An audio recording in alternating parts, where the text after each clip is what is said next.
There is honestly something so satisfying about building an entry-level, low-powered system. This one that we're building is for a friend and her 3 kids, so let's take a closer look.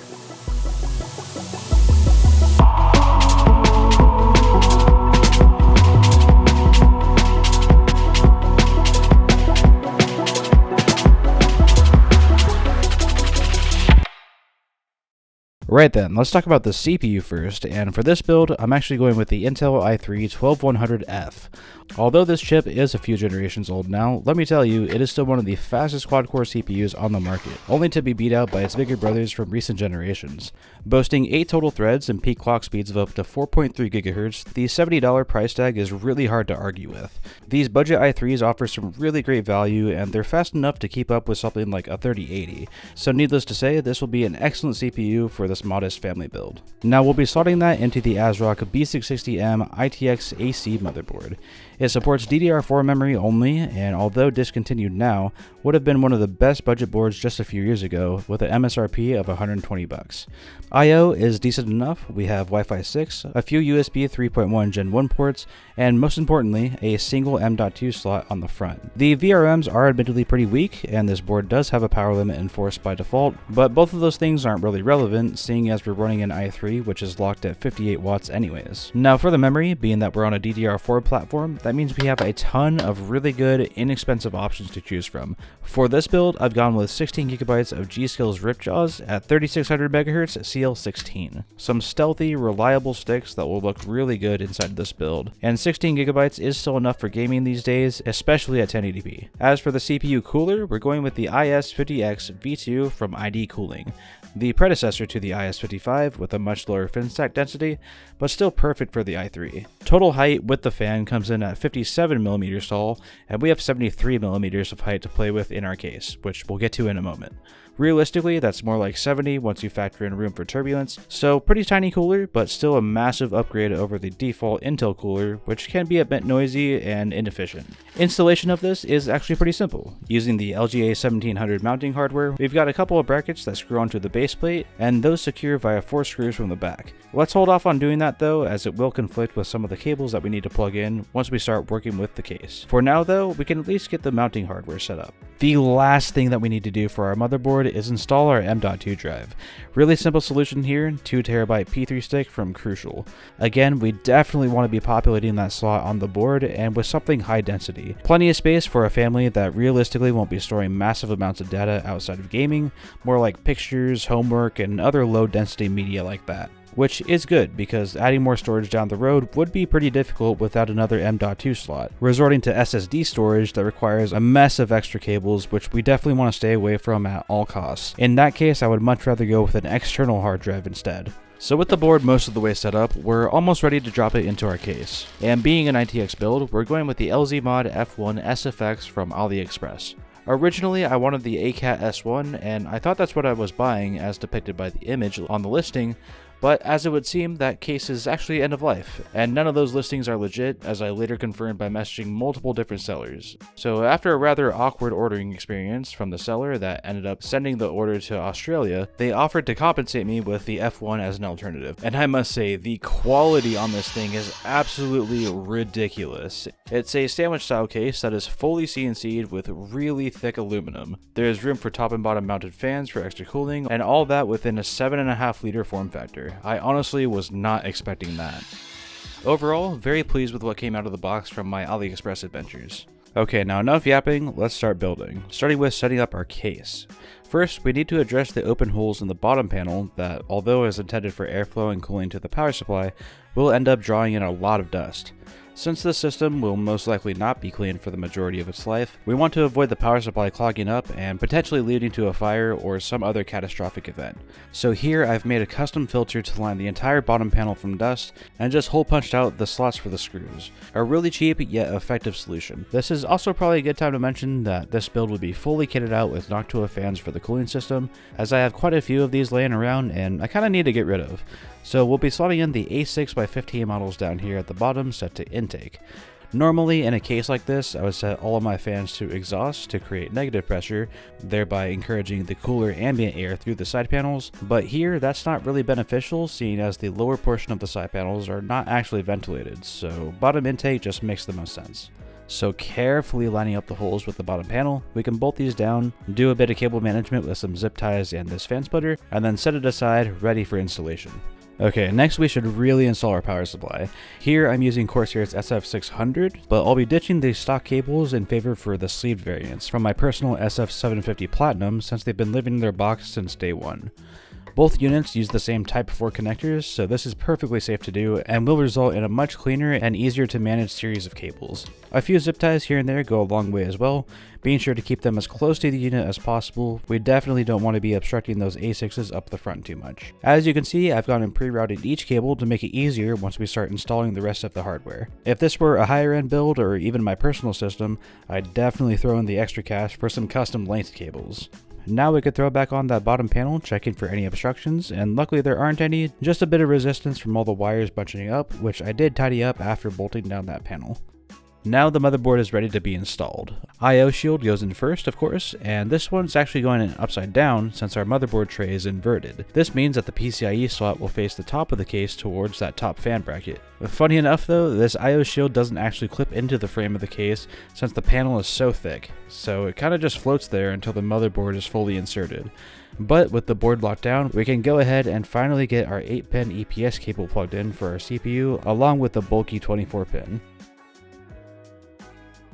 Finally, we can install our CPU cooler. First, I'll install our Noctua fan swap. This is the NF F12, and I actually chose the full-size fan here to avoid recirculating the warm air within the case back into the cooler, which can sometimes happen when there's too large of a gap between the cooler fan and the side panel. This brings the total cooler height up to 67mm, so a few mils left over to compensate for turbulence. So bolting that down with 4 screws, applying our thermal paste, and then securing it from the back, that is our CPU cooler installed. So as mentioned, this is a sandwich layout case with an inverted motherboard tray, which means that the PCIe slot faces the top. You'll need your own riser cable for this to work, and the one that I've got here is from Link Up. It's an 18cm double reverse Gen 4 cable, which I picked up on Amazon for about 40 bucks. The important pieces here are that it's a Gen 4 cable. That will mitigate the issue of not getting a display out as our CPU lacks integrated graphics. That would make it a lot harder to get the system up and running, and we need to resort to building the system outside of the case first if running a PCIe Gen 3 cable. The other important part here is the fact that it's a double reverse connector. We really need to be mindful of this as you want every last millimeter of clearance between that top fan. And that's nearly impossible with other cables as they will bow over the top of the motherboard tray and most likely prevent the fan from spinning or resulting in a horrible buzzing sound from making contact with the fan hub. To populate that top fan, I'm going with the Noctua A12x15, and this will be oriented as exhaust, again to create that chimney effect, cooling both the CPU and GPU chambers.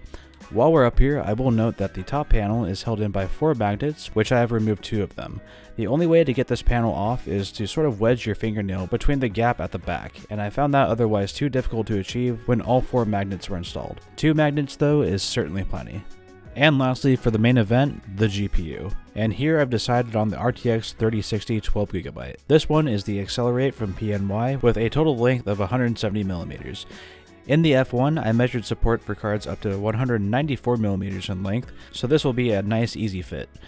I went with this model because it's one of the fastest cards that can fit in this case while still being quite power efficient and inexpensive. I know it's not that crazy of a card, but paired with the i3, it's more than enough to get the system up and running and playing a majority of games at reasonable frame rates.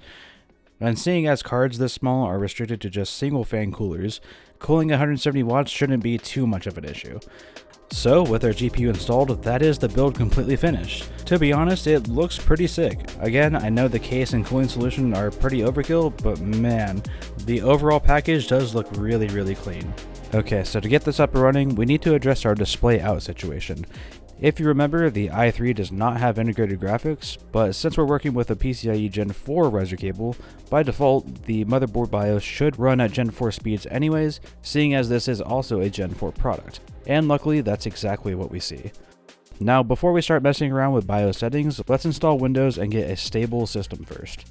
I won't go over how to do this, YouTube is flooded with endless tutorials, and the process is fairly straightforward. But I will note the important stuff, which is the method of opening the command prompt to bypass the asinine requirement of internet connection. I just hit Shift plus F10, type this command, then reboot and select I don't have internet. Then the rest of the normal setup could be followed, along with the long laundry list of updates needed by the system. Okay, so with Windows up to date, there's a few things that we need to get installed. First, let's download and install the latest BIOS version for our motherboard. This model is a few years old and is likely on an outdated version. Taking a closer look, it's actually on the very first BIOS version that shipped with the board at launch.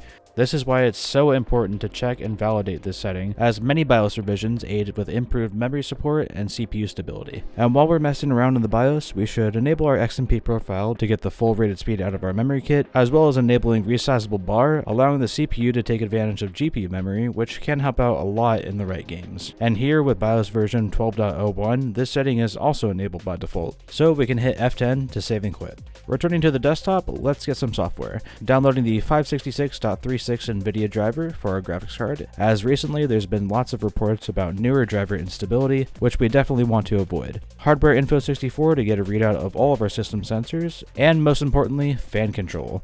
I use this on every single PC on this point, and you guys have heard me yap about this in previous videos. Lastly, we'll need some stress testing software, particularly FurMark for our GPU, as this is a gaming focused build. Stress testing the CPU with something like Cinebench or Blender is irrelevant here. Okay, so jumping into fan control, this is going to be really straightforward. We'll go through the standard setup procedure that calibrates all the fans by testing the response from each sensor, followed by creating 4 graph curves. One for the CPU cooler that will reference the CPU temperature only, another for the graphics card fan that will reference the GPU temperature only, one more graph curve that will reference the GPU temperature only, and lastly a mix curve that our case fans will be linked to. I've talked about the mix curve in my previous videos, and I think it's a really underrated feature of fan control that not enough people are utilizing or even know about. So this mix curve is going to reference both the CPU graph and the GPU graph that we made opposite to the one of the GPU fan. This will help out a ton in controlling the fan speed for the GPU itself so that it isn't running too loud due to the GPU getting too hot. So I spent a bit of time messing around with the settings while blasting FurMark in the background for 1 hour, and this is the final configuration I settled on, which balanced thermals and acoustics to an acceptable range. For the CPU, pretty basic graph here. The fan stays at a consistent 30% until the i3 reaches 50 degrees C, and then ascends on a linear path, pretty much spinning up 1 for 1 until topping out at 80% usage when reaching 80 degrees C. The GPU fan itself is helping out as well to extract some of that heat. Again, a low constant of 30% until the card reaches 40 degrees C, with a peak of 70% at 70 to 80 degrees Celsius. I found that anything beyond 65 to 70% usage to be unbearably loud and didn't yield much more cooling. For the case fans, top and bottom, again I've set up a mix curve. That's referencing a secondary GPU only graph called assisted fans, as well as the original CPU curve. They are completely inactive until the assisted fan curve detects the GPU at 50 degrees C, which they'll spin up to 40% fan speed, and again carry that up to 90% usage at 80 degrees Celsius. 80 degrees C is really the limit for any card to maintain longevity, and this is especially true here as we're limited to only a single fan cooling solution. Here's an idea of what the system sounds like under full gaming load.